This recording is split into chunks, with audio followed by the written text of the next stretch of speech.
নমস্কার বন্ধুরা, আমি সোমা বলছি। আশা করছি আপনারা সবাই ভালো আছেন। আমি করব সজনের ডাঁটা দিয়ে পোস্ত। এই সময় সজনে ডাঁটাটা সবাই একঘেয়ে হয়ে যায়, তখন এরকম পোস্ত দিয়ে খেলে ভালো লাগবে। কড়াতে তেল গরম হয়ে গেছে, আমি দিয়ে দিচ্ছি কালো জিরে। ডাঁটাগুলো এবার দিয়ে দেবো।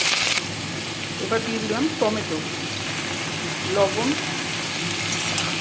হলুদ দেবো না যেহেতু পোস্ত করছি।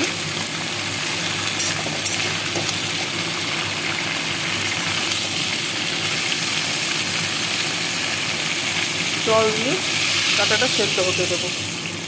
কয়েকটা কাঁচা লঙ্কা ফাটিয়ে দিলাম। সজনে ডাঁটা পোস্তটা সবাই করেন, আমি আমার মতোভাবে আপনাদেরকে দেখাচ্ছি। আমি এরকমভাবেই করি, তবে খুব টেস্ট হয়। আপনারা করে দেখতে পারেন এরকমভাবে।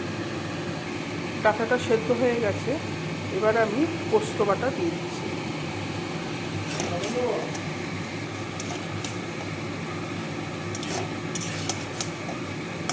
পোস্তটা দিলাম, এবার নেড়ে চেড়ে একটু শুকনো শুকনো করবো। শুকনো শুকনো হলেই হয়ে যাবে আমার ডাঁটা পোস্ত। আমার তৈরি হয়ে গেল ডাঁটা পোস্ত। রেসিপিটা কেমন লাগলো আমাকে জানাবেন।